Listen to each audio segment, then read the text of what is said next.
So at the end of the last video I made, I talked about how I would get into the subject of fembots, female transformers, and just, kind of a little discussion, maybe rant about purpose and the look and everything. Of course, I'm starting out with Arcee and some of her appearances over the years, many of them third party, but I don't have the very latest figure, and I'd still like to get it, but for now, these are, of course, all pink Arcee figures. They're meant to represent the G1 as she appeared from the movie. And they all have varying degrees of, accuracy with their transformations and different articulation and appearance.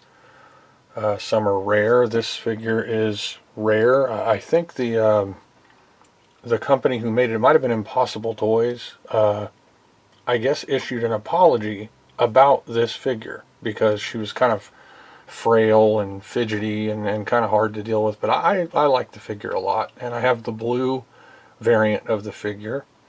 I guess today they call her like Parapax Medic or something like that, although the Arcee design, if I remember correctly, was shown in the episode where they go to a golden world, like the golden world. It was it's like a planet that was preserved from the golden age of Cybertron and was hidden away from the Cybertronian wars and was full of, if I remember correctly, it was just totally chock full of girl and boy Transformers. And so Arcee had different, and they all looked pretty much the same.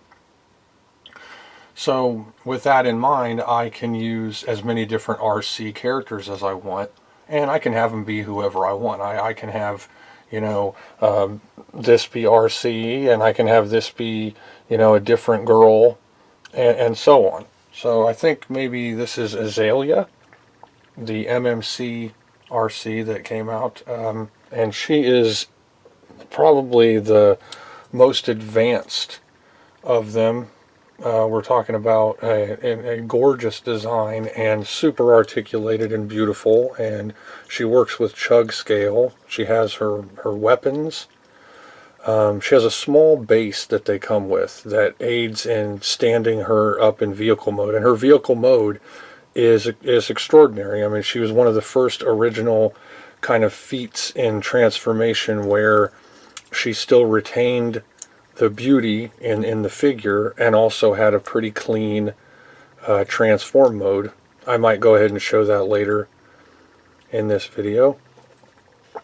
So she's excellent, and I have most of the MMC Fembot offerings. Not all of them. There are a couple variations of this figure, but I do have the blue one, the Medic, and I also have several other ones, Solus Prime, the Solus Prime version from MMC, and a few other ones too. I really like the design. They all came with comic books.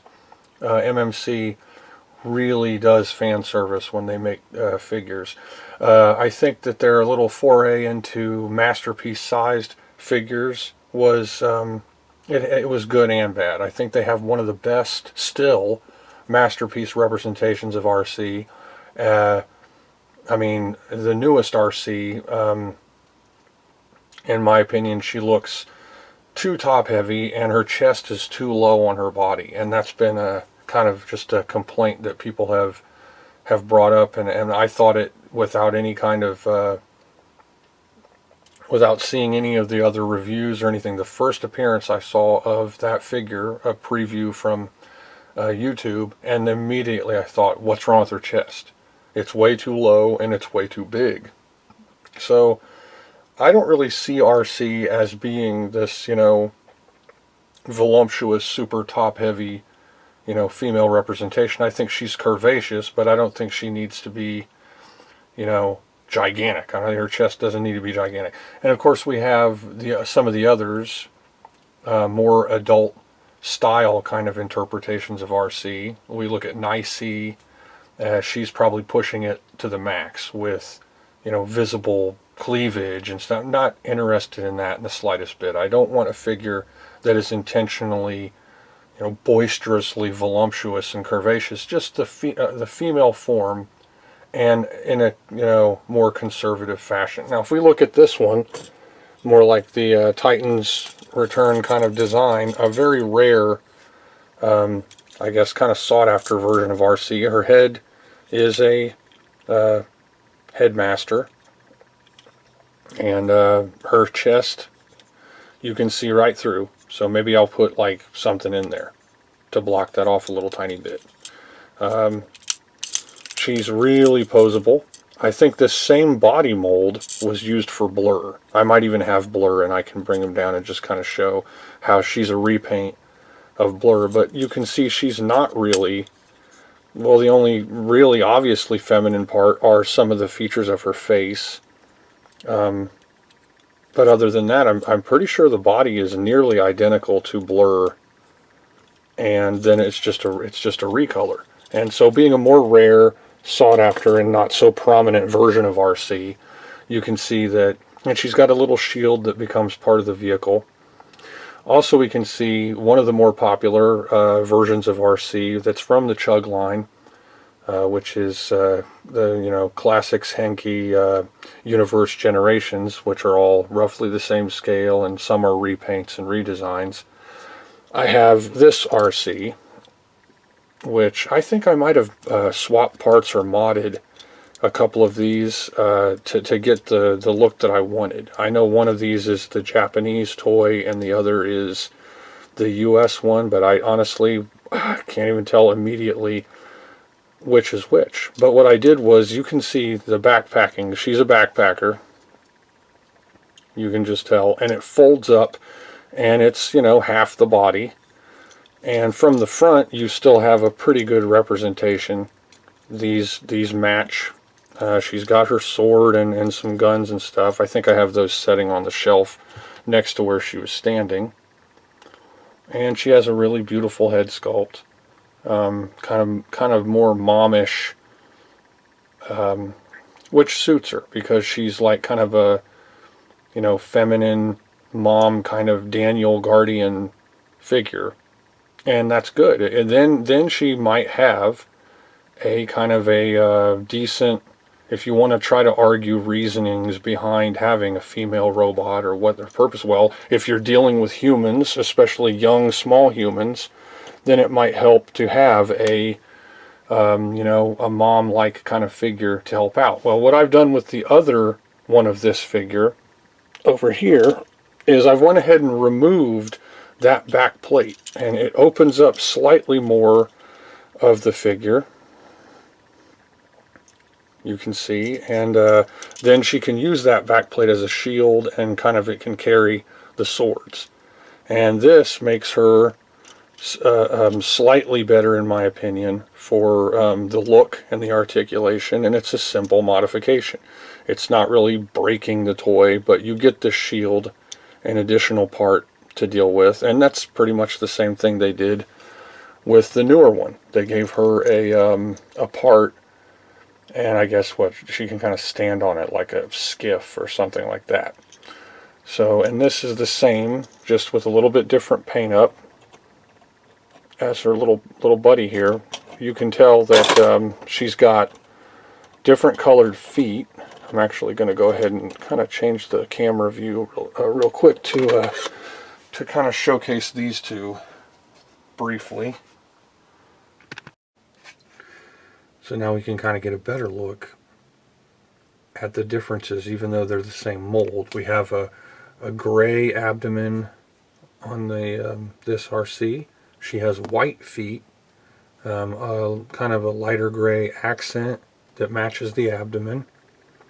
Not much lip detail. The lip detail is not as prominent as on the other one. This one has a white stomach and black accents. So her feet and her knees, and she's got kind of like thief gloves kind of going on her hands. So I can zoom in here a little bit and we can see there's the gloves. Black accents. The neck has a black accent. She has a darker paint on the lips when compared to her friend here. That's lighter lip color. The one on the right has gray on the head around her little Princess Leia buns there on the side of her head. And we can see she has the gray belly, unpainted white belly. She has a gray grill, blue grill, white accents down, and then gray on the feet. We have black on the feet. So they're very different in appearance, but they're the same mold. And she's beautiful. And there are several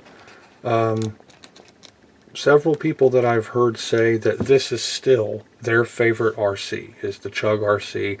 That they're not really saying, they're not going to go, well, we want this one or that one, whatever they're coming out with now. They still haven't come out with it. And I think if you're going to complain, you could call her the Birthing Hips Arcee. She has some really wide gait on her hips, but in my opinion, that it's not so much to where it's, you know, negative. I think it looks fine.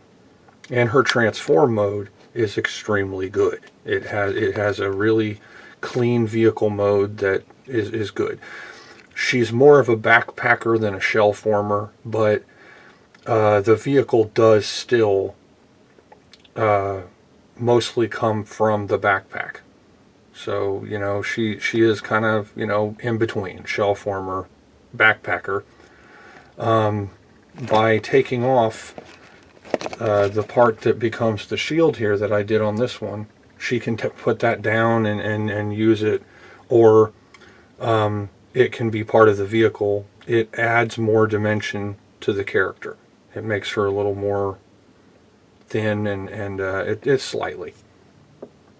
And so those are commonly accepted Arcee figures, the newest one withstanding.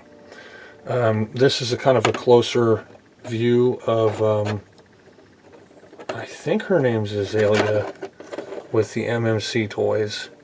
And this is kind of a sought after, really beautiful Arcee figure. Like I said, her transform mode is really, really good, especially considering that she retains her thinness. You know, she's not a backpacker. She doesn't have a bunch of kibble. Yes, she has kind of a long flat piece along her back, but that's just kind of how she's got to be. I think that MMC really made a great figure, and I think that they do some of the best stuff. They're just really, really high quality, and they, I think, remind me a lot of the IDW comic book ones, the ones that really seem to be more like that color, that design and color and stuff. But they are also very high quality, very posable, well balanced, strong, high quality plastic, and there are lots of them. So then, like I said, this is a very rare, kind of sought after headmaster style Arcee figure, and I really like her. She's beautiful. A little less feminine, of course, than some of the other offerings there, but still, she's beautiful. She works fine. Okay. Now we're looking at one that was, I think, slightly after the time period when Impossible Toys came out with theirs, that they had their little public kind of apology for.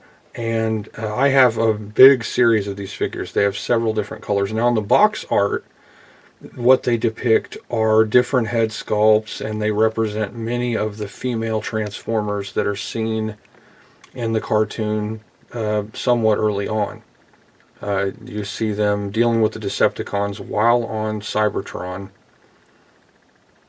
but when they made the different variations, all the bodies are the same. They're just different colors. And so there's a beautiful green one, and there's a darker blue one. As far as I know, there isn't a light blue one. But there are variations. The transform mode is really good. But she is kind of, backpacking a little tiny bit. And she's got gun holders built in to that, and she's kind of hard to stand up. Like her hips want to get wide at that point because it's part of the transformation mode, and so she's slightly harder to stand up. Now she kind of has kind of a combination between the two Chug Arcees. She has white accents on the ankles and behind the feet, with pink for the little tip of the foot, but then she has the black accent for the back of the knees, which is like the other variation of the Chug Arcee.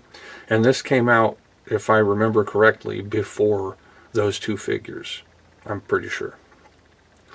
Her hands are kind of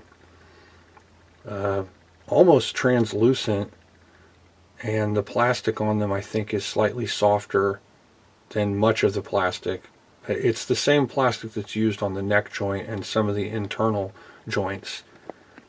She also has a type of light piping in the side of her head that can light up the eyes.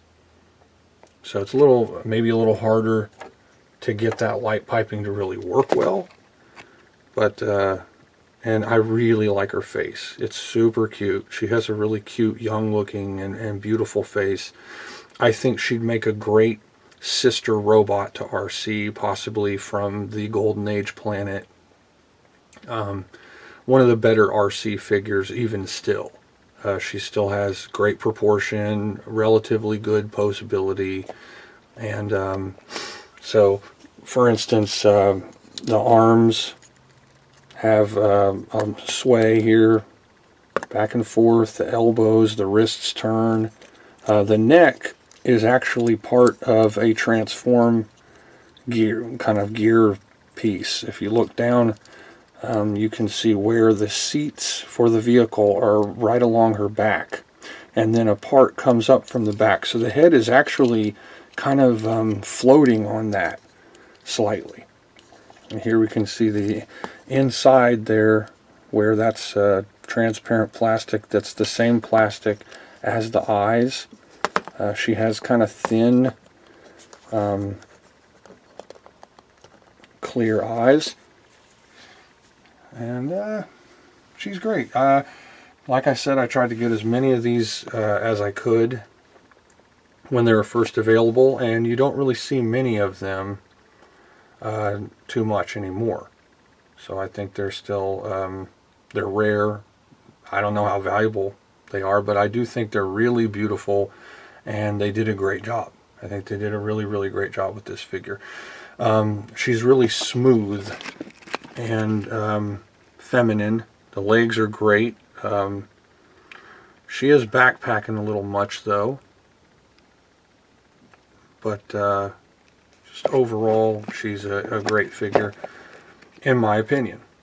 But the side of her head being, light piped, there we can kind of get a little bit of a view there of that light piping effect. Even though the light that's actually reaching it is very subtle, you can still kind of see just a hair of that light piping in her eyes right there. And so of course if I choose to concentrate some light on this figure to draw out that light piping, then I can get a much better effect from the eyes. And but yeah, I really like light piping. I think it's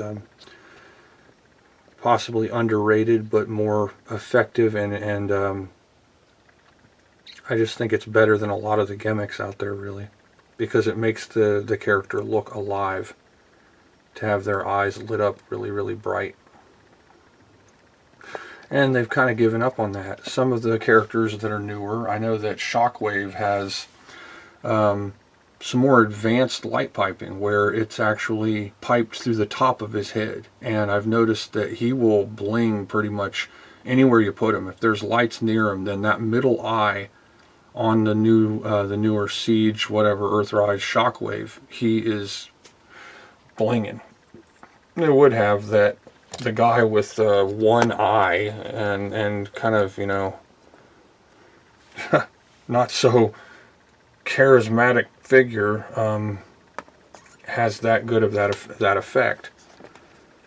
But here I've backed it off, and there's just the slightest hint of it. But I think the Impossible Toys one, the one I said that they issued an apology for, which I don't know if that was absolutely necessary to do that.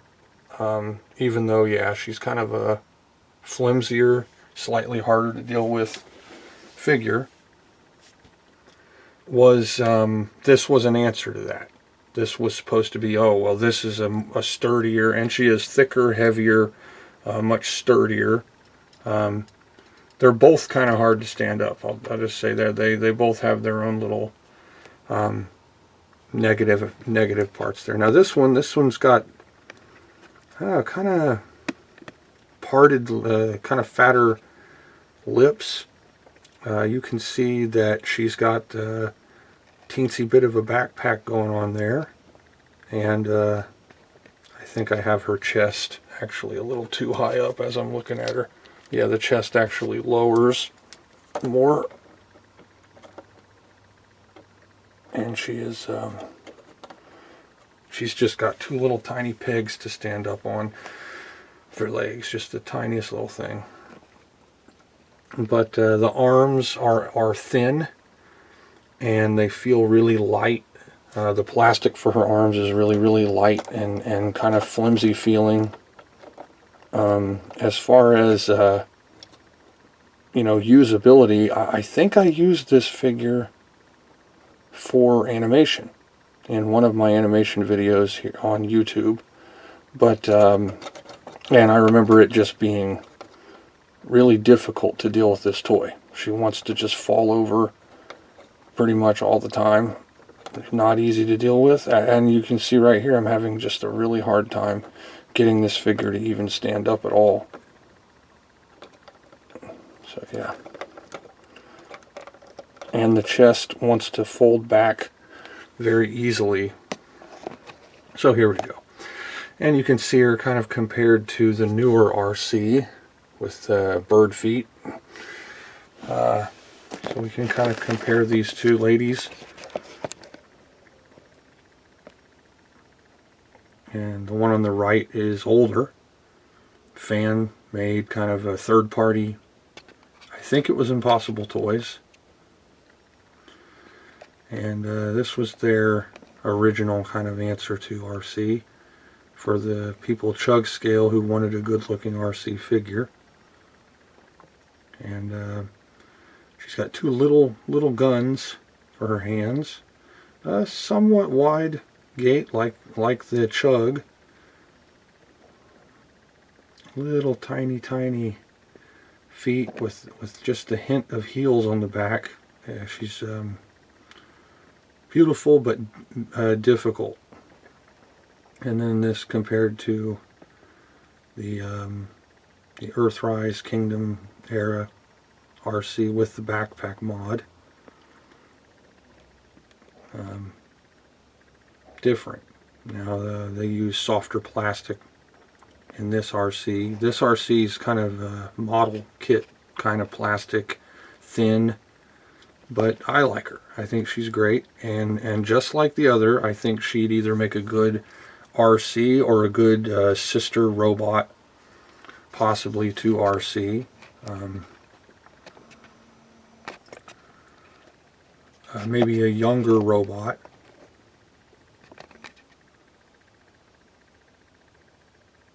And so we can see one of the more rare, older, maybe not sought after offerings from the third-party world for Arcee.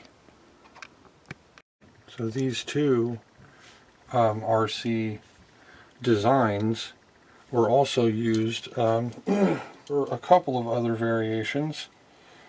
The first decent Nightbird. So she's you know, Decepticon Fembot there. They came up with this using the same mold and different colors, much like the new Masterpiece one of her. Actually, I think she looks better than the Masterpiece RC with that mold, but this one uses the mold very well. Her chest is slightly different, but the legs are identical. Her paint job really helps her stand out. So if we can compare the feet and the knees, they're the same, but the paint job helps separate them. And if we look up, the hands are the same. I think the only difference, other than the head sculpt, might be the chest itself, which has kind of a recessed little part there. Comparing, you know, her chest is kind of got the little grill part and smooth looking, and this one is more kind of robotic, technical in appearance. She has her weapons, the translucent gold swords and sai, a little harder to see on her back there, and her blasters, which are just recolors of the ones you might get with RC. And this was a Japanese figure that I got that came with a really great little comic book. It was really cute. And then another that's also using the same mold is the Beast Hunter RC, which I might go ahead and just use her as a Decepticon. I thought about it because a little short on Decepticon females, unless you count Megatronia being, I think, 5 extra Decepticon females. And you can see this figure comes with a great big robot hacking sword that kind of balances well. I mean, she's standing up on her own with this big sword. So yeah, she's got this kind of a giant hacking sword thing going on. And I don't have, well, I do have one other, but those are part of custom. So different variations on the kind of Chug Generations RC mold. And I think her chest is the same, but it's a different paint job. She's just a different paint job. And of course the big crazy sword. So she has pink accents on the shins, the knees, the sides of the legs, all pink. She's got a little gray in there. She's got her white tops on her hands. She has kind of a Tron face going on here with some really nice extra details. The paint ups on this face probably were harder, more steps, because you got the white with pink with gray. And she's still got light piping, and that's the same as that, which is neat. That's exactly the same.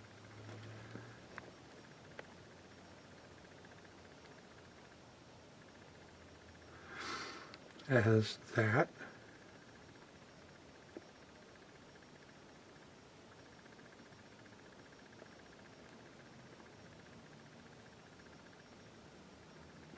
Okay, so those are some variations of that same mold that they put to use to bring out as many kind of variations of that, and it's a great design. It really works well. Transform mode is good. She's a bit of a backpacker, a bit of a shell former, but she is beautiful Fembot.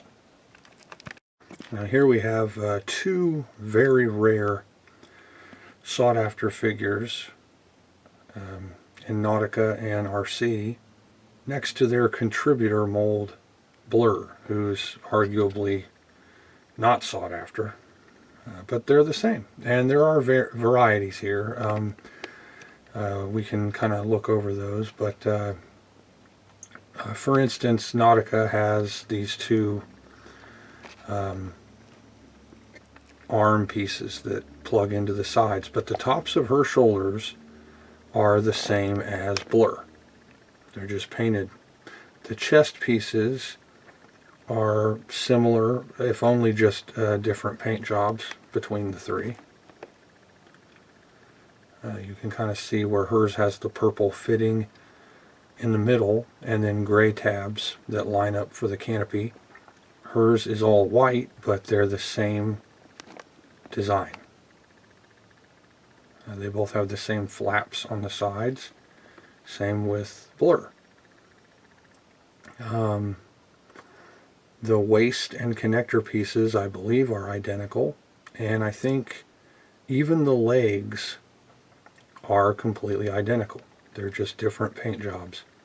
So you can see where the pink is open with the little white paint up at the top of the leg on Arcee, and those same designs, which are all purple cast on Nautica, are there, and those same designs that are all blue cast are on Blur. So it kind of it speaks for how much they can do with just different paint applications to really make the same thing look so different. Because, you know, at first glance you might not even realize. Now the underarm part of the forearm gives it away, because you've got this little hook kind of clasping, and that's even on the newest form of Blur. He has this big chunk under his arm, and they didn't get rid of that. So even this guy who's a headmaster, they all have removable transforming heads, and the figures can then fit into the canopies. Now Nautica is only available with the Chaos on Velocitron set, so she's very rare. As far as I know, this Arcee is only available with a set, so they're both kind of rare, valuable figures. But Blur, he's all over the place. He's just a commonly accepted, relatively decent version of Blur. I like him. He's who I'm going to use as Blur for animation as far as I know. But so you can see the biggest difference here, her shoulder tops are different on the Arcee. So those are not the same as Blur or Nautica. Blur has the same as Nautica, but it's not painted. It's just the cast blue, and Nautica has purple with like dark gray paint app on the top of it to kind of distinguish it. And the head sculpts are all unique. So these are both cool female robots there with Blur to show that they're the same bodies. From the neck down, there are only slight variations, if any, in design, and from the neck up, they are unique headmaster robots that form the heads. So these are really good figures. They're just all around good posability, really great transform modes. I guess you could cite the ever tiniest bit of kibble, but I think that if you're going to go that far, you know, well, you're kind of getting out of the realm of what can really be done effectively with a transformer of this size and these price points, the complexity. And I really like I said before, I like when they reuse the same molds. Like, I really like the Seekers, I like the Lambo brothers, I like the original micro little bots, the mini bots. They are all very similar designs, and they're just different paint apps, possibly different head sculpts, things like that. Now here we have the blue medic variation of the, I think, Impossible Toys. In this case, Impossible to Stand Up toys. Very early versions of third-party chug scale Arcee figures. And I think one of the things they were apologizing for when they designed these figures, one was the flimsiness of the arms. The arms are like little thin, lightweight tubes that are kind of, they feel fragile. But also the paint app.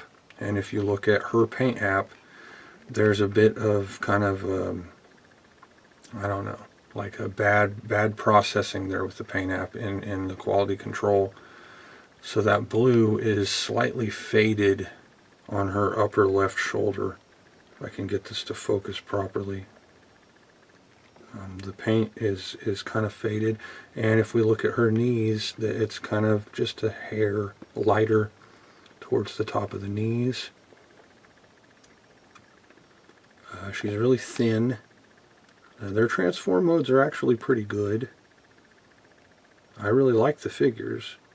The chest opens easily to begin the transformation mode, and so when you're handling the figure, when you're trying to deal with it to stand it up and pose it and stuff, that chest part likes to pop up and flop around and just be kind of a nuisance. But still, I like these figures. I don't think they were really a failure. I think they were light. They're light plastic, and they're, like I said, the more earlier kind of third-party versions of Arcee. So they were working with, kind of a, an idea of the image that they wanted, and kind of went with that. And I don't really think you could say they're so much of a failure as they just didn't. They were the innovators kind of in the beginning when they were first starting to come out with these third-party Arcee figures. But I'm glad I got her, and if I can ever use the figure, I will. Like I said, I used the pink Arcee from this set for my first animation of Arcee, which is on YouTube. And, I like her a lot. She's very pretty, and getting them to stand up is not easy. They have these tiny, tiny little high heels that kind of just, don't want to work. And to get them to balance, you have to get the legs just right, and their whole balance is on this little point of the heel. So if the leg is a little far too forward, then the feet won't stand up. If the legs are not spread out right, for the ankles are the right width apart, then they won't stand up. So yeah, the arms feel kind of floppy and loose and flimsy, but they will hold their pose. As you can see, she has her gun held up there, and you can do that well with either figure. Now they do have this white kind of plate that is, I believe, the cockpit of the vehicle mode that's along their back that covers them, and then kind of pokes down a little bit there. So that shields the whole of their back. And then the shell that forms the front of the vehicle is up on their shoulders. They fold up well. Their transformation is not really hard, but it's not really stable either. It's kind of a tiny bit flimsy. So those two led up to this variety, which, as I said, they are pictured on the box as having the different colors, but also the different head sculpts of the females from some of the earlier episodes where they were first revealed on Cybertron. But then when they made them, they are really just color variant of the Arcee figure. So that's okay though. Now you can see they're very, very sturdy as far as the thickness of the plastic and the way the joints are, the posability. They're also not very easy to stand up, but they are better than the two that I just showed. All have side light piping. They all have their own bright colors. Now you can see with Arcee, the little Arcee clone here, she's got a white cod piece, white stripe on her belly, white neck part leading up to the head, but then she has the black accents and then the color for the knee and for the tip of the feet. The two counterparts here have their primary colors, or I guess green secondary, but they have their colors as their strip in the middle, and then their codpiece area there, their lower part of their abdomen is that solid color. It doesn't have the white accent. They do have their color at the tip of their feet and on their knees with the black accents, and they're very stable. But as I said, they're kind of hard to they're a little bit hard to pose, or a little hard to stand up. I mean, they're not hard to pose. They're actually pretty good for posing. They hold their weapons well. They have slot posts, holes on the back, so that the guns, as with this Arcee right now, she has them hidden behind her body. Much of the back of the body down to the rear of the figure is covered, kind of like more by the little turning parts that aid in transformation. So as far as like one big broad plate, I don't think that's what's going on with these. So if I take her and try to get her to turn around here, see her. One thing with these figures is the hips, because of transformation, very easily go off to the side. As you can see right there, she kind of tilted. There we go. And you can see she has the fin for the car mode down, covering the back of the figure, and then a relatively large backpack car hood part, and that's how all three of them are. Now the wheels have a chrome rim that's actually on the edge of the wheel, and that's on all three of them. And the wheels roll well. They have rubber tires, and I think that's rubber. Might be hard plastic, but I think it's rubber. They're nice. They're I would say they're high quality for the time they came out and for kind of who they were trying to answer to, which would have been those somewhat broken design original Impossible Toys Arcees that were also third party. Now Azalea, who is the Arcee clone there, has her little sister crew of Mastermind Creations, MMC Fembots. On the right we have Solus Prime with the hammer, of course Elita 1, and the medic version of Arcee. And these guys all had ankle tilt before ankle tilt was a thing. They have some of the highest level of articulation even today. They have extraordinarily high levels of articulation in each figure. The head sculpts are excellent.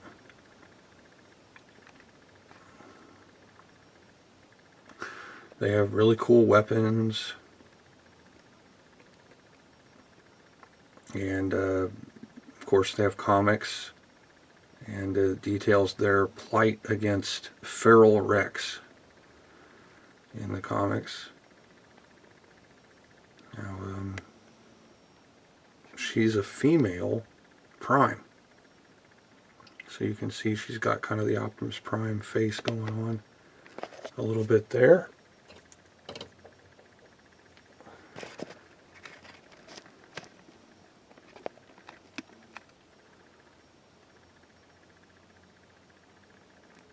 Really, really cool hammer.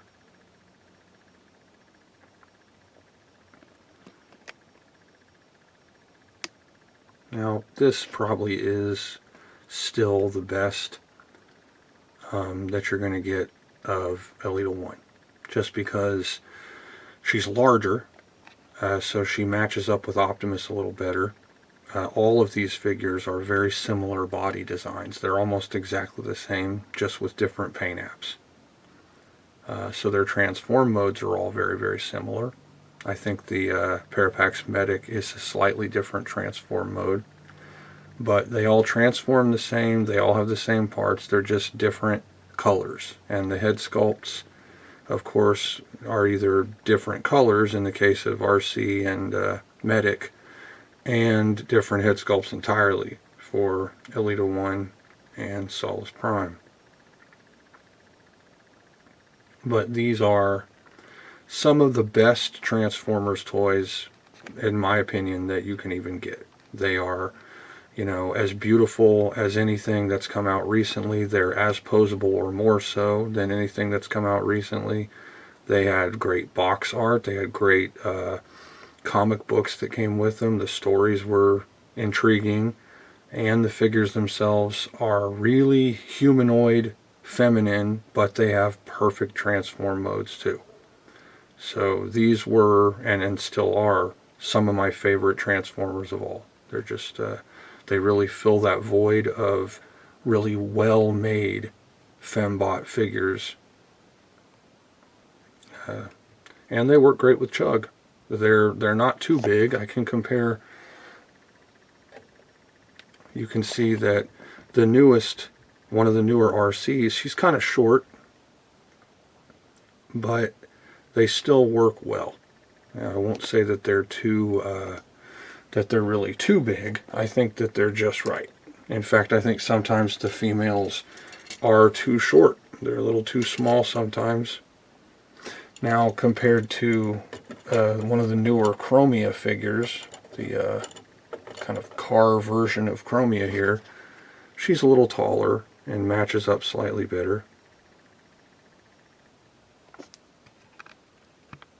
So you might even be wondering why I would pick the car version, the newer car mode of Chromia over the motorcycle mode, which I think there are, you know, positive and negative aspects of both figures. With this version, you get a massive backpack that just covers her whole back. Her legs are, you know, covered up. Oh, goodness, she's just like full of stuff. You know, like she's stomping around with a rucksack body going on here. But she's still feminine. She's still got her Fembot properties. She's still beautiful. The head sculpt's really nice. Kind of a younger look to Chromia, who often looks kind of older, I think. Usually. I like her. And I really like her transform mode too. I think it's a really good transform mode. But the big reason is because I actually used the motorcycle versions of Chromia for some more complicated custom figures. So she's kind of working that newer look. Now there are others that are very, very similar in design.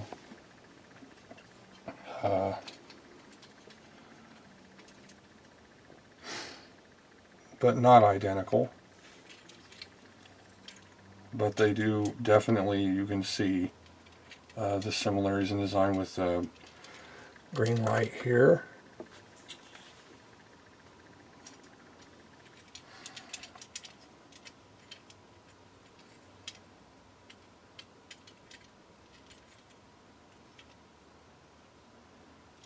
Okay.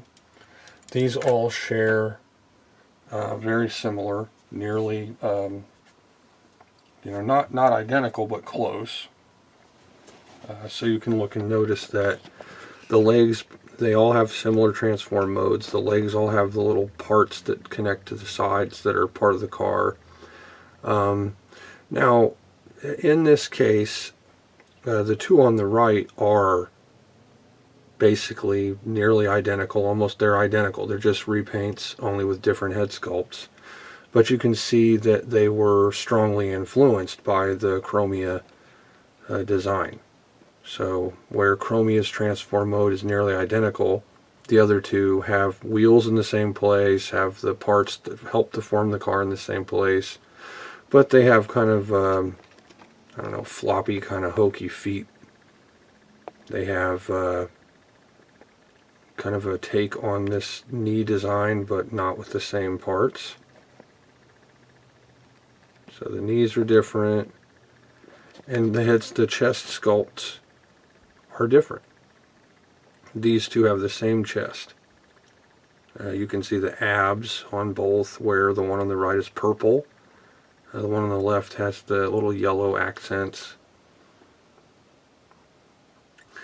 Another example of how with the right paint app you can actually make two figures that, you know, might not appear to be the identical mold, at least at first, until you really start comparing them. And they're beautiful, and of course, you know, in my opinion, as many female robots as you can throw in there, the better, because you have an overwhelming supply of male-ish, you know, the more masculine, male-looking robots.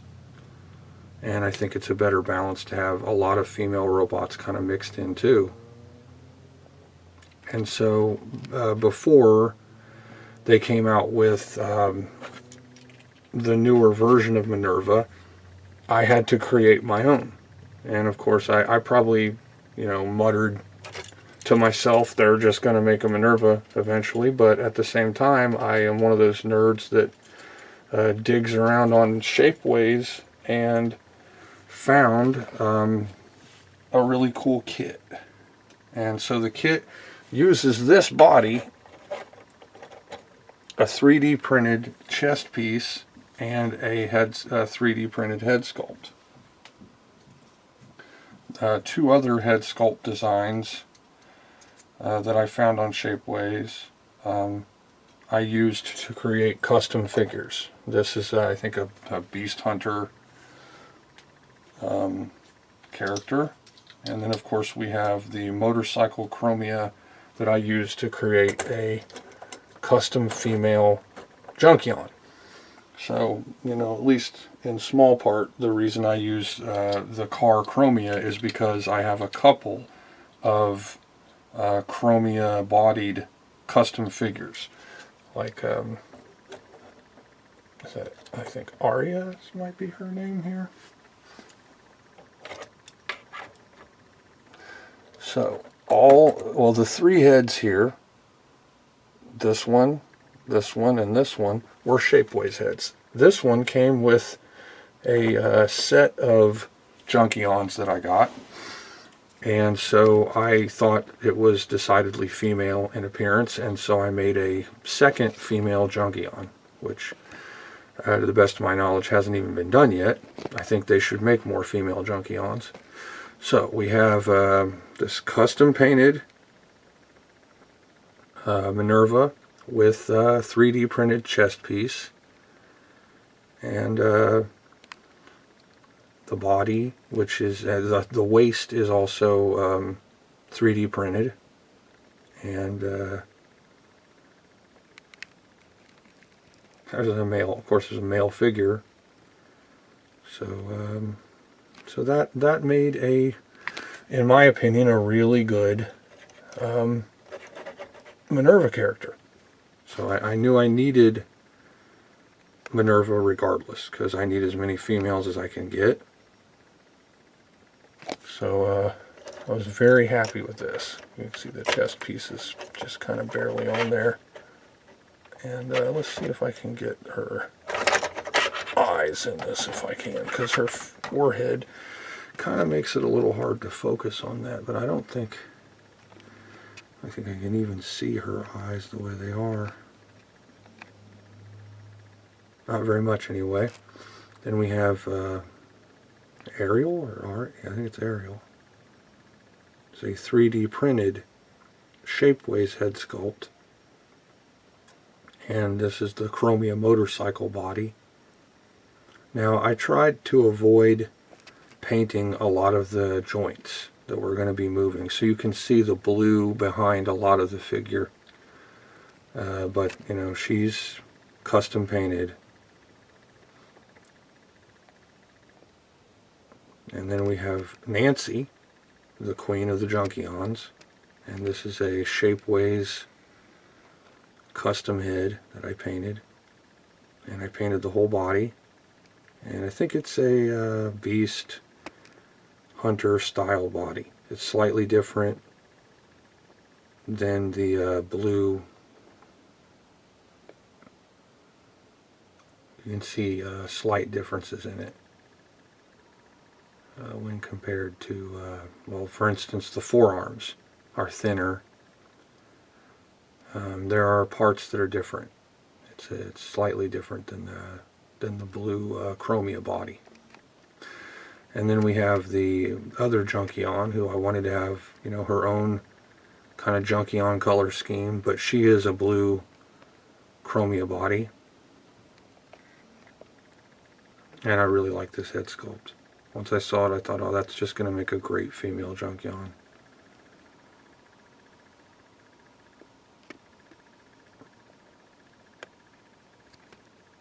So these are customs that I painted using heads that I bought from Shapeways. These heads actually, not this one, but these 3 heads sat on a shelf for many months, maybe even over a year, before I finally got around to painting them and then painting up the bodies for them. So these are entirely custom female figures. And, you know, I still want to get the new Minerva. I'm considering using the new Minerva for something, maybe for animation, maybe as my primary one. This was made before that ever came out. And I like it a lot.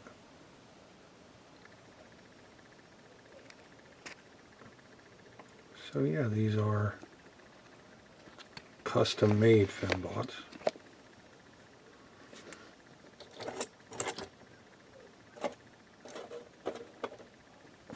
Trying to get a look at that.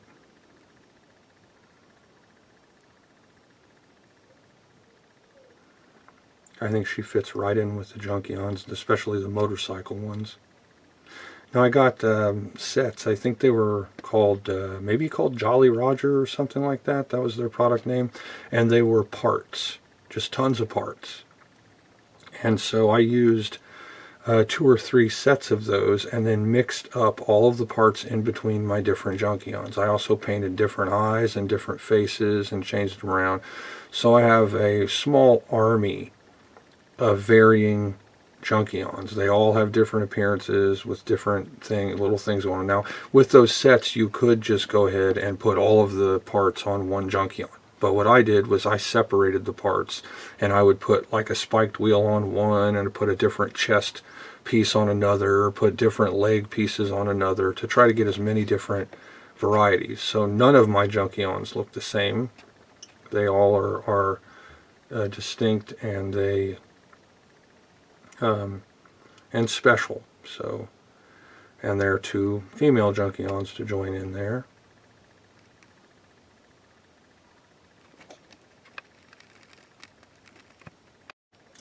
Now with the newest, one of the newer versions of Elita 1 here, rather than get the Arcee, the backpack mod, which they do sell in Elita 1 colors, so you can just do that, and it's a very similar body, but it's not identical.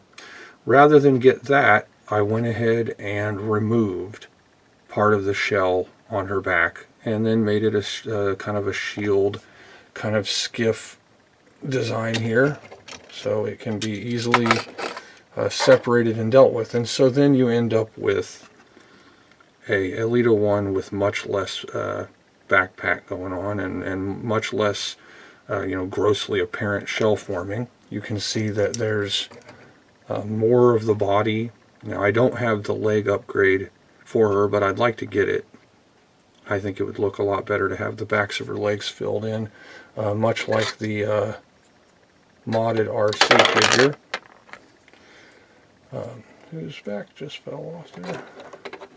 With this mod, and with the kind of the flatter appearance of the legs with the covers, I think these guys still look pretty good.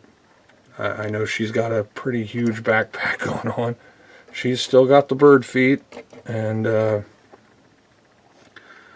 but I think it's a lot better. It's just a lot better to not have that, and I don't mind, you know, having a shield, kind of an additional shield accessory for her that can then become part. I mean, they did that with some of the newer ratchets, the Siege and Earthrise ratchet figures, and Ironhide.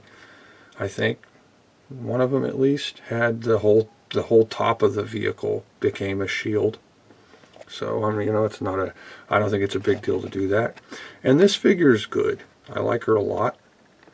She has the head sculpt.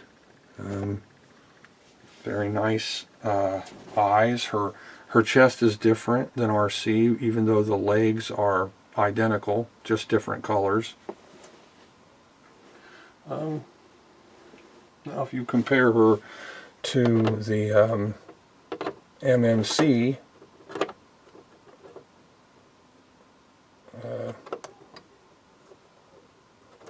see if I can even get her to, let me see this. I think I stood her legs up a little funny there for a second. There we go.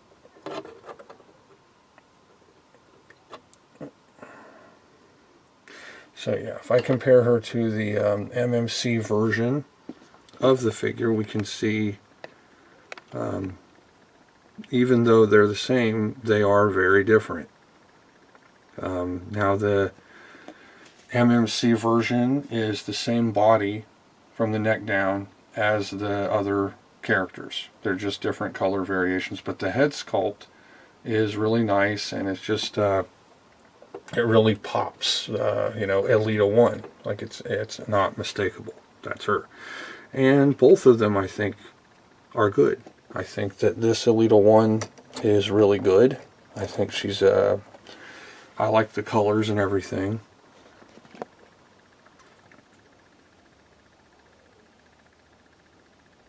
So, but I would have to put the MMC one on a higher tier altogether. Her vehicle mode is excellent. She's not so much of a shell former, parts former kind of figure.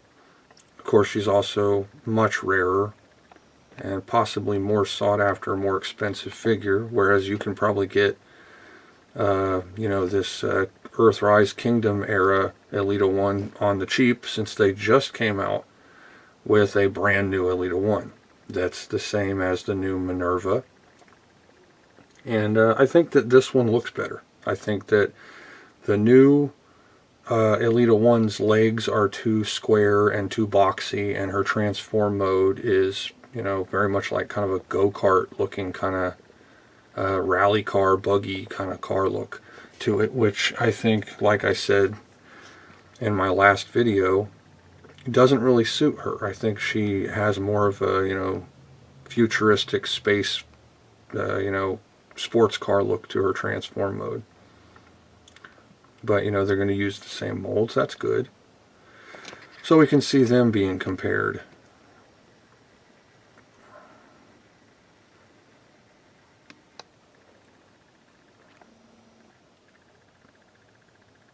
And I like the face on this one. I think she looks really good.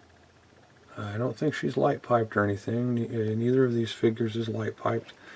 I like the chrome looking face with the brighter eyes and the pink plastic for this figure. This one, it's orange with a gray face. I like the white legs. They're kind of a, you know, kind of a blank chalk white. And she's got bird legs and bird feet. She doesn't have ankle tilt though, even though this one, being much older, does have ankle tilt. And it has a really good look to it. I like these. I can't say enough about it. I love MMC. Their pre-masterpiece sized figures, I think, were just the best. They're, especially if you wanted to supplement your Chug collection with you know, unobtainium. They're figures that no one made. up to that point. You really couldn't get yet, at least in any solid way. So, okay, we also have, there we go, Windblade, and this is the Japanese version with the headmaster. When I had the other, gave it to my son because I really liked this head sculpt just much better. I thought this head sculpt was just, you know, way better than the one I'd had. I like this gold and the makeup on the eyes and stuff. She's just really nice. See if I can't get some light around the face of this figure. There we go. You can kind of see the eyes. It's gold. It's got light blue accents. It's got the makeup around the eyes and mouth. Her transform mode is really good, although the head, of course, does change into a little tiny robot, and then that goes into the cockpit of her jet mode. She's got her sword that can come out of there, and you know, she's just a really good figure. Some people maybe don't like this version of her maybe as much as the other one, which is not, you know, the headmaster style, but I prefer this one. And in the case of some of the, you know, some of these Japanese ones, they just really did a great job. So I'd like to get her face. I think I'm just getting shadows all over the place here. There we go.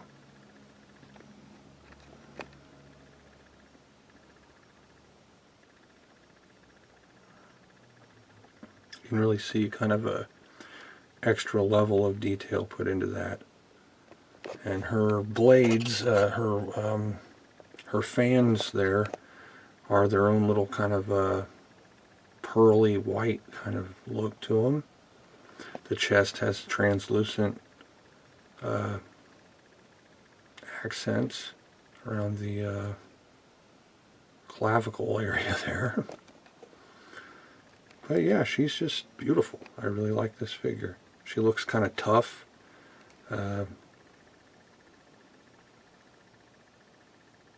Yeah, she's a great Fembot. And she's really important now. I mean, her story, I guess in, you know, Titan's Return, she was like a Titan tamer. She could really take them down and became a much more powerful representation of the character, I think, than what had been seen before. My son was talking about how, what are they going to do with these characters now that IDW is done with Transformers? Will we have newer, different variations? So another Decepticon would be Black Arachnia. Of course, this is the Japanese version of Black Arachnia. She came with a cute comic. Kind of a nice head sculpt, I guess. Now, there aren't many of this kind of scale available, unless you're ready to go back in time and get ones with, you know, really crazy looking hands and stuff. Her hands are crazy looking, yeah, but I mean, they were really crazy looking on the original Arachnia figures. And she has the, you know, translucent chest. This figure has a neat web thing on the back where this can come out. It's actually attached to a line and a claw, and then it zips right back up into her backpack. So yeah, they retained kind of a more classic gimmick for the figure. I went ahead and put the gold colored Decepticon symbol there under her throat,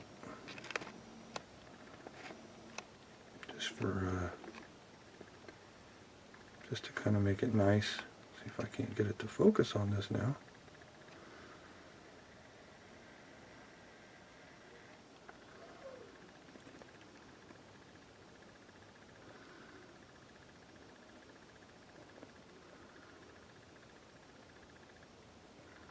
And so, like, there are just not enough girl Decepticons.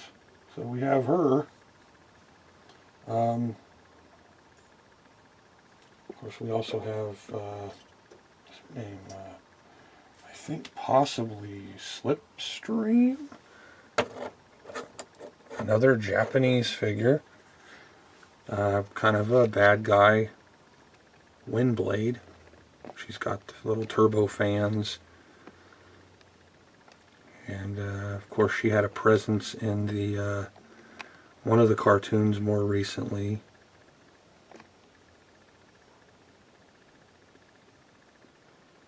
And she's really nice purple, kind of glitter, chrome legs.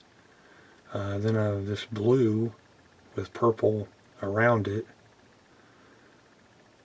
You know, and she might as well just be, you know, a bad girl seeker.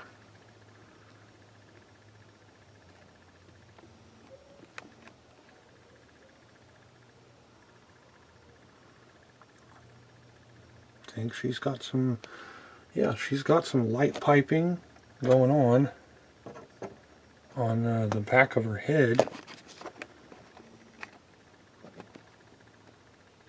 I don't know how well that's going to work, if at all. She's got a nice head sculpt with a smirk and everything. Of course, she's got, you know, kick and boot kind of high heels, which a lot of them have that kind of high heel effect going on there. And I think this is more of kind of an animation inspired face with a more kind of unique body type. But she definitely is well needed, and her presence is very much appreciated for the lack of Decepticon females that we're stuck with. Now, when I was a kid, I had actually considered that Starscream was a female because of the voice, and you know, I just thought maybe Starscream is a female, and I considered that when I was a kid. Of course, later I realized that there was really only one toy movie, you know, esque kind of female, and then the figures that were part of the series hadn't had a toy made of them. So yeah, and even Arcee, I think, was, you know, they planned on having a figure, but they never did until later. I thought I saw like a mini bot, like pink bumblebee kind of wannabe figure that could have been Arcee, something like that. I don't know. And I also saw some custom works where someone had taken Blur and turned it into Arcee, and it looked really good. So we also have this sniper sports bike version of Arcee. And there's a blue version of this figure that I'd like to get.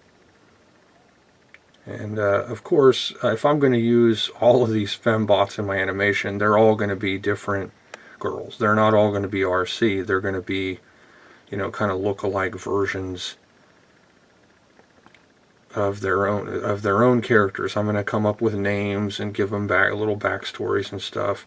I'm only going to have one Arcee, and then a lot of other Fembots that might even share. You know, so those third-party Arcees can be sister robots to Arcee. The different colors can have different names and all kinds of stuff. So this one has her sniper rifle. She's a really great-looking motorcycle. She has kind of a cool-looking, you know, hot rod nerd goggle kind of effect going on there.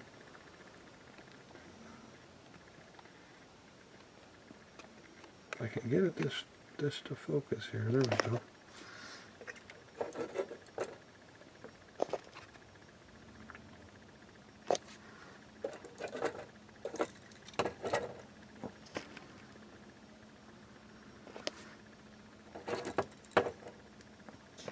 I don't know if I can even catch a glimpse of this robot's face, if it's even possible. There we go.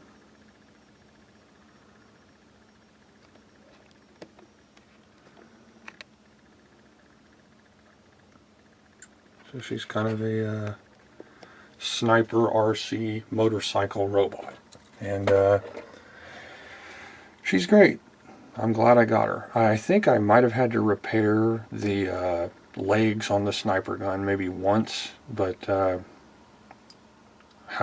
had like a ton of kids. I have a ton of kids. Like, oh, I have, 7 kids. So it's not, I've been repairing toys for decades. And so when I repair a toy, I usually make it stronger than it was before. I'll often drill tiny holes where the broken parts were, merge them together with cut metal pins, and super glue them with metal pins in them so they're even stronger than they were before.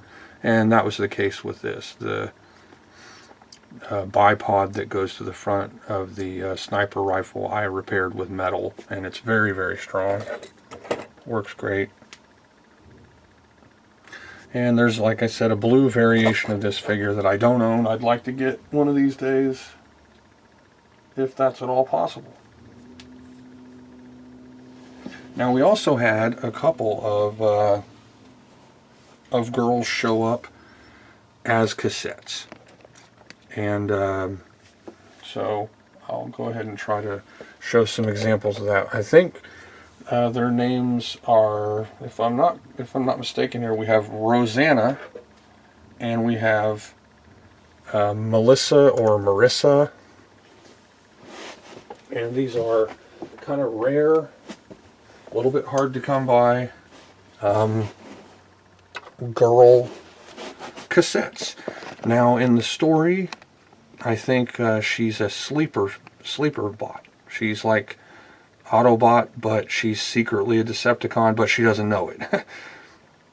So we've got her, and this came with the KFC twin cast, who was the resurrected Blaster, the blue Blaster, who in the Japanese cartoon was killed by Soundwave, who then Soundwave self-destructed, his head was taken back to the base, and then they made Sound Blaster. And then the good guys resurrected Blaster, like from the dead. And he ended up coming back, I guess, blue because he's dead, and different. So I have the KFC one of him, and that's this one. This is the girl cassette bot that came with the Kiss Players cassette series. So she's a great looking girl one. And then this is a customized with the sticker apps girl of Rosanna. So we've got Melissa or Marissa and Rosanna, our female cassette bots. And so they do have them. Yes, they do. They've got them, and they have a purpose. They have a place in your stories. Now, in the comic book that the KFC figure came with, she is helping him remember who he is, or something like that. And so she's a very important character to that version of Blaster. And they come with different heads, and they're Masterpiece kind of cassettes, but I mix and match the Masterpiece cassettes with the regular cassette bots because I love them. Their transform modes are great. They're super articulated, and they fit in the chests of the cassette players without any problems. So I don't see any reason why you have to bracket your Masterpiece style cassette bots only with Masterpiece figures. And of course this one was, I think, if I'm not mistaken, that's Eject. And it has a special sticker app that turns it into Rosanna. And those transform into different things like tablets, like intelligence computer kind of tablet devices for the Titan's Return blaster and Soundwave, which are masterpiece sized. They have kind of like hidden base modes, and they're not cassettes as much as they're like little tablets. And they're very large, great figures. They're just like, they're amazing. So you could reenact that fight scene with those, because you could have Blaster, who's that gigantic, fight against a similar size Soundwave, and then have Soundwave's head launch off because it's a Headmaster head. And I like the Soundwave because when you pop his head part back to reveal the Headmaster robot, it looks very much like the scene in Return of the Jedi where Darth Vader's helmet is taken off. It looks like that. It looks kind of like a Darth Vader head, you know, before that can come off. And both are just miniature versions of themselves. So the Headmaster that's on Soundwave is a miniature Soundwave. The Headmaster on Blaster is a miniature Blaster figure. They look great, and they fit right in with masterpiece size. So yeah, I really like the female cassette pots. I think they did a great job with them. And also those tablets from the that Blaster and Soundwave, they're triple changers. They actually have tank modes or plane modes and tablet modes and robot modes. So they made them triple changer tablet cassette bots for that series. Now here we have Chimera and Echara. They are, I went ahead and threw in these oversized Dinobots to complement them. These are the Dinobots that I plan on using because they're slightly oversized. They have metal parts, and they're just the best Dinobots in my opinion. They look great, and they're not too small. I think there were some complaints that the figures these were sourced from were slightly too small, and so a company out there corrected that, which I talked about. You know, the instances where the Chinese offerings are actually better. And this is definitely a case of that. So Chimera and Echara are female Dinobots, which you don't really get much of that, unless you count maybe the Slash Decepticon female, who I think is a small dinosaur. So we have these extremely beautiful and excellent female Dinobots, which, you know, the Dinobots might as well have some partners, and they're just great. I love them so much. They're two of my favorites, really. Try to get Swoop's face in there a little better. So you can see they really went way over on the details. They made these figures just, you know, gorgeous dino cave babe warrior princesses here. I love the face sculpt on her. She is just beautiful. And they got kind of a tube top design going on with just all around excellent. They're just excellent. They have some chrome paint. They have great weapons. They're just really, really perfect. You know, they're maybe my two favorite of that kind of area. And these were third party. I don't know, kind of rare. I heard, I read somewhere that there were people that were offended by these two figures, but I think maybe these ladies came out before Nicey, or you know, the conflict with the too voluptuous Windblade Flame Toys model, or any of those other crazy things that are happening today. And now these ladies came out before that. So yeah, they look very female. I think they are excellent. They look like warriors. but they also look like beautiful women, beautiful girl robots. So I think they fit right in.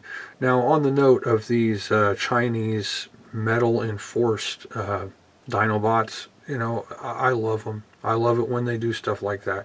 Now, of course, someone like me and a lot of people might immediately think of the more cheap, flimsy, easy to break Chinese knockoff toys that maybe you'd find at like Big Lots or Odd Lots, or that you might find floating around. Well, the days of, you know, broken, super cheap, flimsy Chinese knockoffs are pretty much over. Now they will try to make the figure, you know, as good as they can. They're not going to try to rip you off. And a lot like the deformation figures, those are really, really great. So when I look at this Swoop, he's heavy. First off, he's a very heavy figure. Just picking him up. His body right here, this is metal. This whole upper body part is blue painted metal. So he's got heft. His transform mode's great, and he's bigger. He's oversized, but it's great how they did this. They didn't oversize him like to make him a masterpiece figure. They oversized him to answer that complaint of that particular series of Dinobots being just too small to work. And in this case, now they're perfect. And I think that's my favorite Grimlock of all. That's my favorite Swoop. And, you know, Etcher and Chimera just kind of are, you know, just great. They're really, you know, necessary, I think.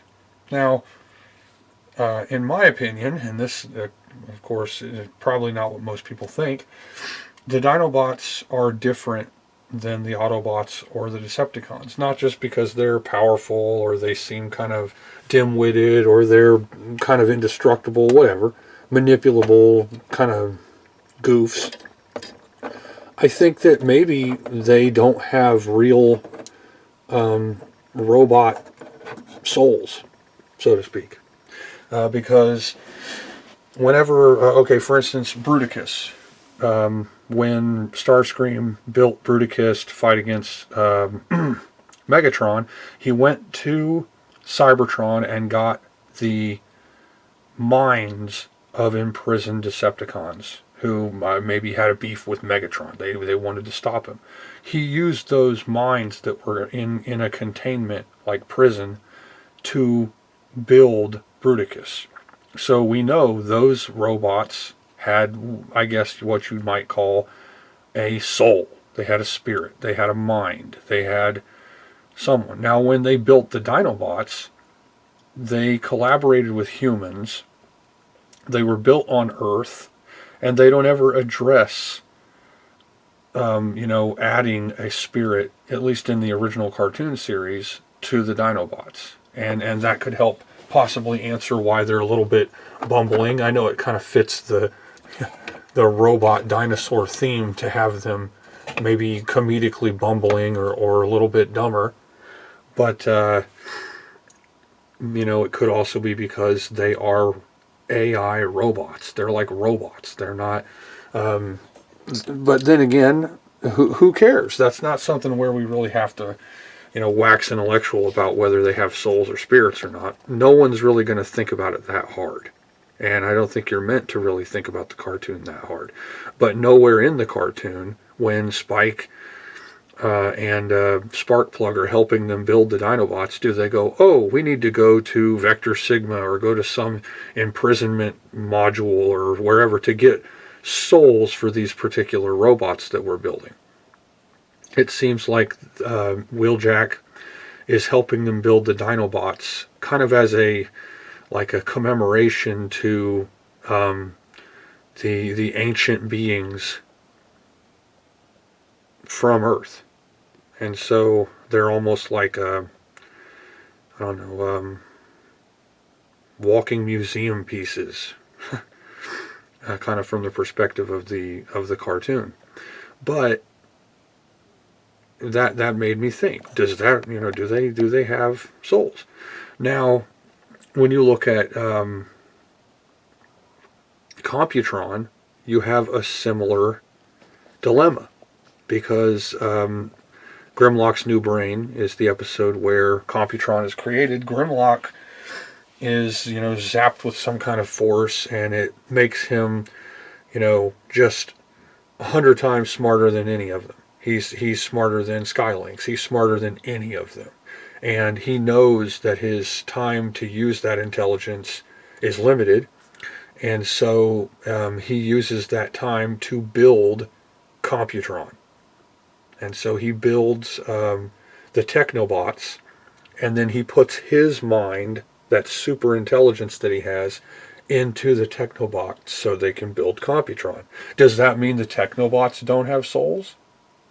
And perhaps they have such an advanced AI because of the condition of Grimlock when he built them, that they may as well, perhaps they are AI that, like what we talk about in sci-fi, they become self-aware or have an advanced level of sentience to the point where they develop their own spirit.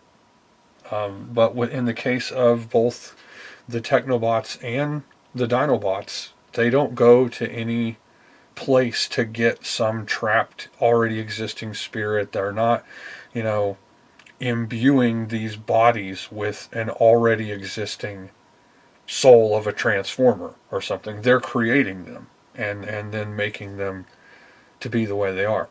So, and I don't like to try to, I'm not trying to hurt people's feelings who love the Dinobots and I'm sure most people would just think what I'm saying is just taking it too far.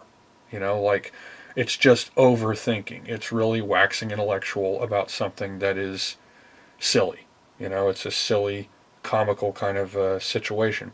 But it does make you wonder if you're willing to try to push those limits of how, why, and just the way I see it is, if I want to make this as real as possible and answer for all of the questions that might arise, then I have to ask those kinds of questions, and I have to think about it as deeply as I can. And so it brings about subjects like that. Like, do the Dinobots even have souls? Like Jazz, or, of course, like the other Autobots or the Decepticons. But when you see the situation where Astrotrain pretends to be a god, they're on a planet where people are enslaved, and Astrotrain is impersonating a deity.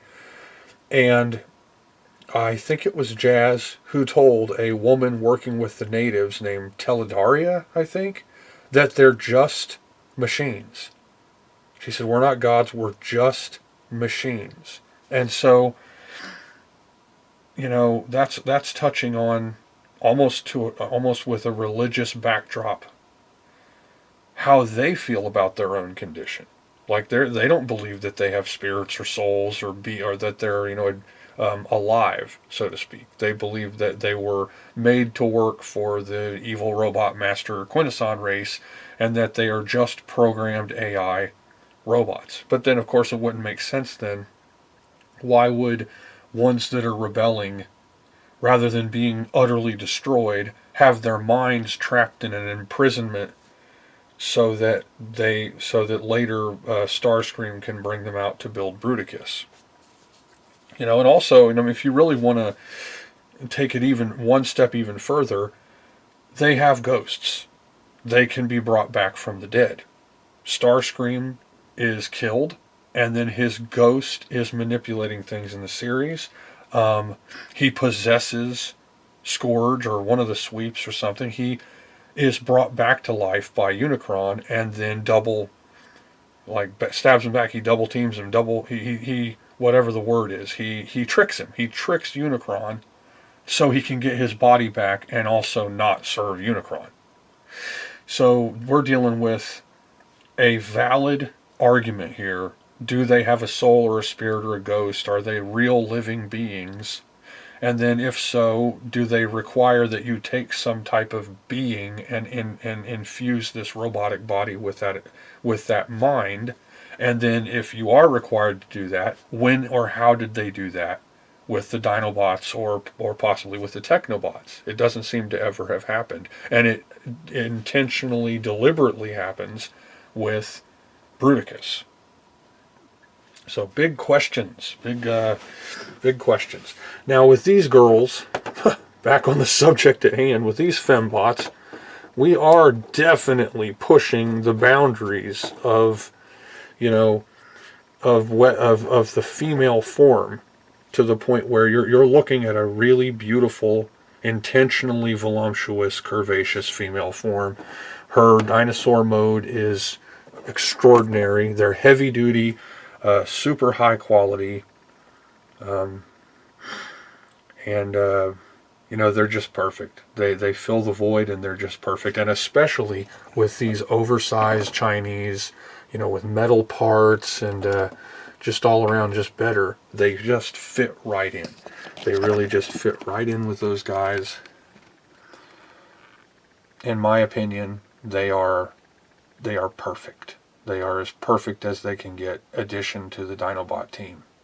Now, I think they might have been made to complement possibly the X Planet or something like that, a different series that had kind of like Target Master style miniature robots that rode along on much more complex Dinobots.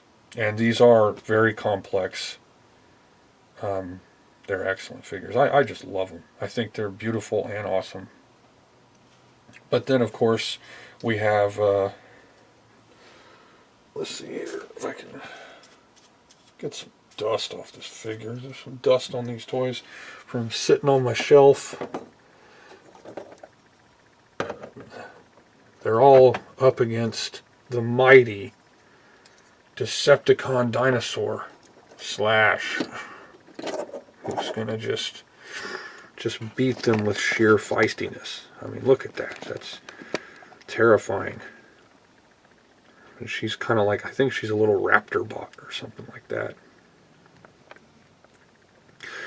And I actually have a pink version of her that's oversized that came with a Dinobot set that I gave my son that were like G2 kind of Power Rangers colored Dinobots. So yeah, girl dinosaur robots, Fembots. And yeah, believe it or not, they do exist. And you gotta have them.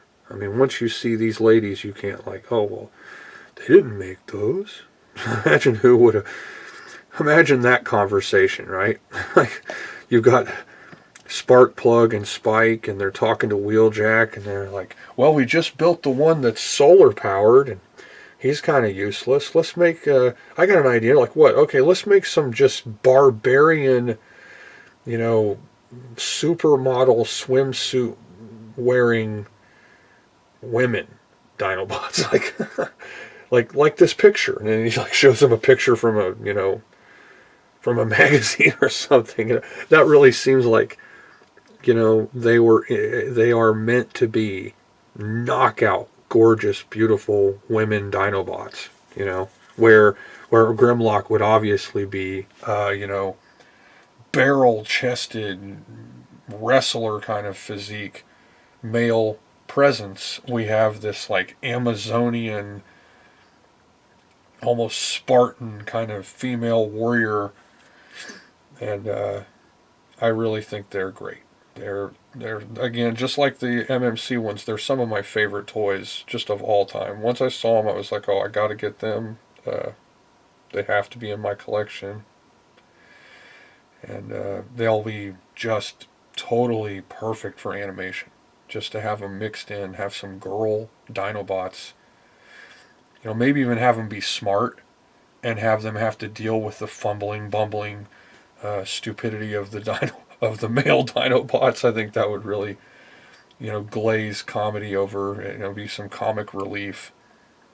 Have them saying things like, can you believe he just said that? And like, look who we're talking about. It's Slag. or someone like that. I was always under the impression, though, that Grimlock is actually not stupid. It's just he can't talk. His speaking is kind of, muddled up. But he's really not stupid. He's actually a very intelligent robot. Whereas, like Slag and Sludge do kind of seem like they're a little bit more bumbling, almost like comedic And Swoop, me Swoop, no see nothing. He's talking like a Muppet. He's talking like a little kid or something. But then Grimlock, I don't know. He talks that way too, but the decision making and stuff with Grimlock seems to be, of course, a lot of the focus of some of the later episodes is his bumbling, kind of fumbling nature. So, okay, we've seen a lot of Fembots and a lot of girl robots in this episode. I still have more to show. I have some other ones like the Iron Factory, small ones that I might as well just use as little kids because they're just perfect. I have an Elita one that maybe I'll have that be like Optimus Prime and Elita 1's daughter because she's just a miniature Elita 1. And I have another one that's like a cute little monkey-eyed, just adorable Arcee miniature figure. Also, I might talk about not Galvatron, Megatronia and also Victorion, who are copies. Victorion was a fan project that became a Hasbro character, and then Megatronia is a Unite Warriors, much more color, much more detail, higher paint apps, but that's your chance to immediately chalk up 5 more or so female personas for your Decepticon team. Because now we're very much one-sided. We have a lot of girls now that are part of the Autobot team and still only a handful of females on the Decepticon side. So, thanks for watching, and I hope you keep on watching, and I'm going to keep showing more of these. And so, next episode, I think I'm going to show some more mods that kind of show off some of the newer stuff, like Hoist. I have the upgrade kit for Hoist. I'd also like to show Megatronia, Victorion, and then possibly some of the Perfect Effect upgrades for the Titans Return combiners, or the Combiner Wars. Combiner figures. Some of mine are Unite Warriors. Some are even combinations of the two. And also, I'd like to talk on the subject of human Autobot relationships, because those exist too. So that's going to be next.